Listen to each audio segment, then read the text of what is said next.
has went viral over a photo that has been displayed with her and Sandy Bardello.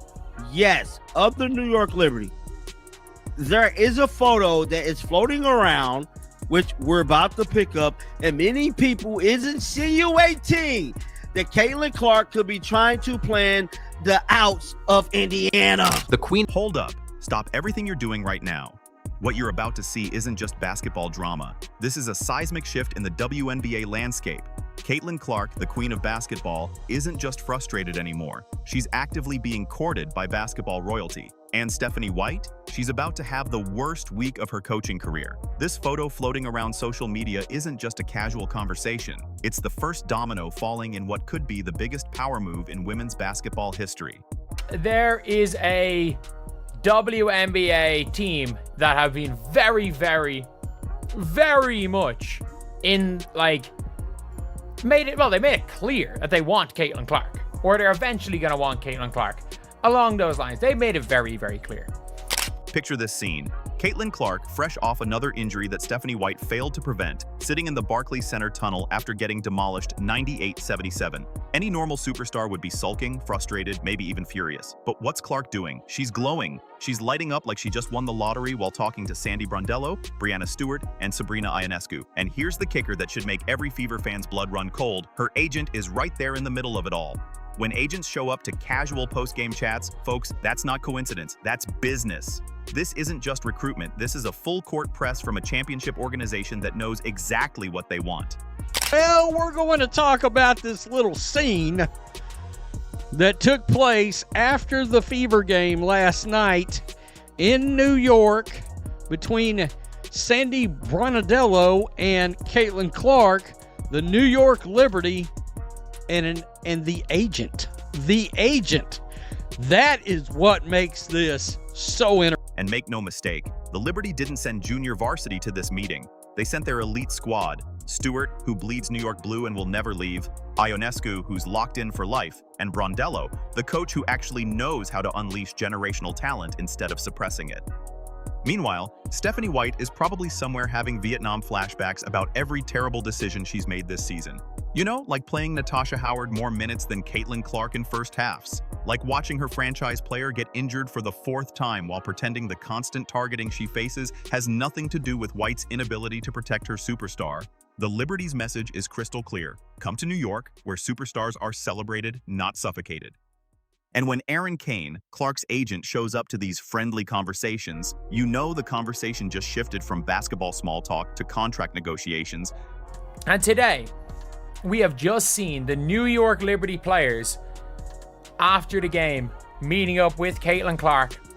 It is Stewie, it is Sabrina Ionescu, there is Sandy Bardello. And by the way, Stewie is not leaving New York the rest of her career. That is one thing that I will be 99% sure of. That Stewie is not leaving. New York. Sabrina is not going to leave New York. I think there is a 50-50 chance Caitlin Clark leaves Indiana after her rookie season. This is how legends get stolen from franchises that don't deserve them. Listen to this beautiful contrast. The Liberty run a fast-paced, three-point shooting symphony where Sabrina can be Sabrina, where superstars aren't handcuffed by some outdated system. They just won a championship by letting their stars shine. Meanwhile, what's White doing in Indiana? She's got a Ferrari and she's driving it like a Honda Civic because she's scared of showing off.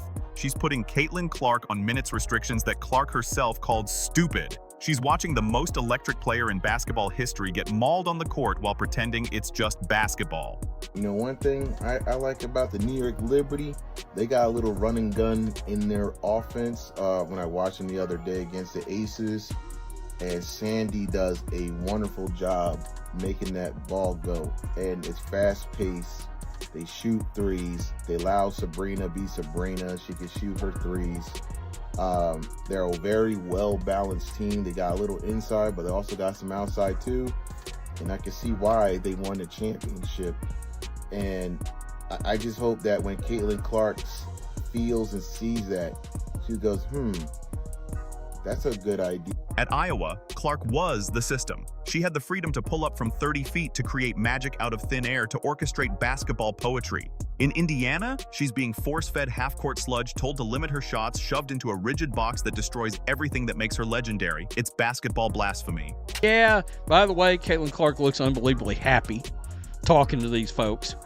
But this is how it starts in sports.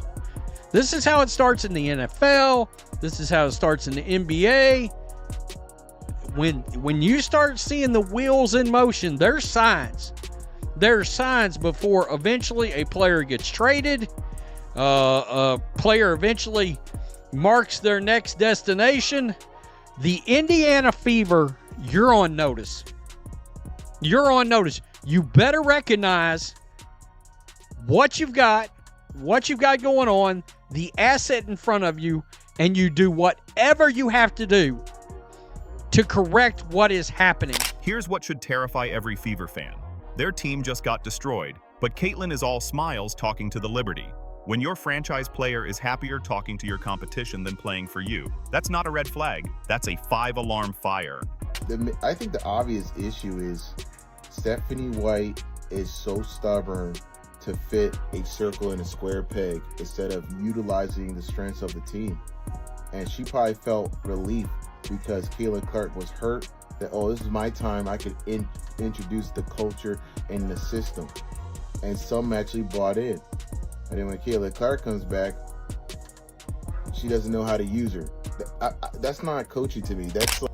Let's talk about these criminal statistics. Clark is shooting just 29% from three-point range. 29%. This is a player who made her name bombing from 30 feet like it was a layup. She's missed 11 games this season after never missing a game in college or her rookie year. This isn't coincidence. This is systematic mismanagement. What's crazy is that her team lost the damn game, but Caitlin is all smiles. She's all smiles. She's all smiles. So many people is insinuating. They're insinuating that Caitlin Clark could be trying to get the hell out of Indy. Now, I ain't gonna hold you. Your boy John Liquidator definitely want her to get out of Indy, bro. Listen to the difference in tone. Brondello says she's just a great player, point blank and simple, with admiration, with respect. Compare that to White's constant lecturing about team basketball and no one player being bigger than the system. Brondello gets it. When you have a unicorn, you don't try to turn her into a regular horse. She's just a great player. Honestly, point blank and simple. She's a great player. She is a great player. People enjoy watching her play. All right? People enjoy it. I don't know why you guys hate her so much.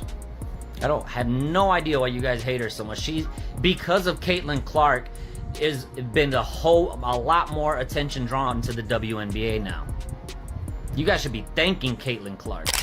And here's what has White panicking. The timing is perfect for Clark to escape. The CBA negotiations could eliminate rookie contract restrictions, giving Clark the leverage to demand her freedom.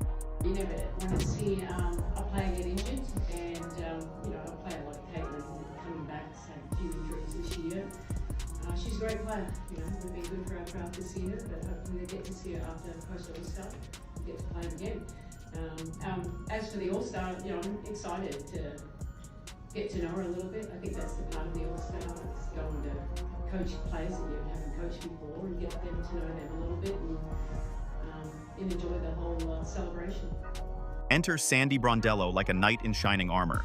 Here's a coach who's won championships, who's coached Diana Taurasi, who knows how to build around generational talent instead of trying to tear it down. When she talks about Clark, you hear genuine respect, not the barely contained frustration that seeps through every White press conference. That with all the restricted free agency and everything, I think they're going to try to get rid of all coring out of the CBA. I don't think coring is going to be a thing. I don't think coring is going to be a thing in the CBA. And obviously, look, you're going to have to core players, and they're going to have to core Aaliyah a year earlier than Caitlin. And if they're scared Aaliyah's going to leave, and if they're like, oh, we want to core and trade Caitlin, then Aaliyah leaves for nothing, and Caitlin leaves for nothing. So it's a bit of a weird one. It's a weird situation. But You can see, and this is one of the more important things. You see this right here. You see this right here. This is Caitlin's agent. The recruitment in that tunnel wasn't subtle. It was a masterclass in showing a superstar what she's been missing. The Liberty players were posting about team bonding trips to Napa Valley while getting fined $500,000 for charter flights to treat their players like royalty. Meanwhile, the Fever can't even figure out how to keep their franchise player healthy. This is the perfect storm brewing for Clark's arrival. Stewart and Ionescu taking hometown discounts, a new facility coming, championship DNA flowing through their veins, and most importantly, a coach who won't try to turn Clark into something she's not.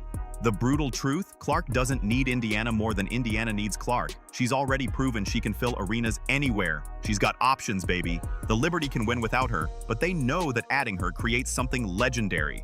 Meanwhile, White is coaching scared, terrified of letting Clark be great. Look, Sandy Bordello got her hand all on Caitlin, bro. Hey. This is looking real spooky. Said it. New York is the perfect fit for it.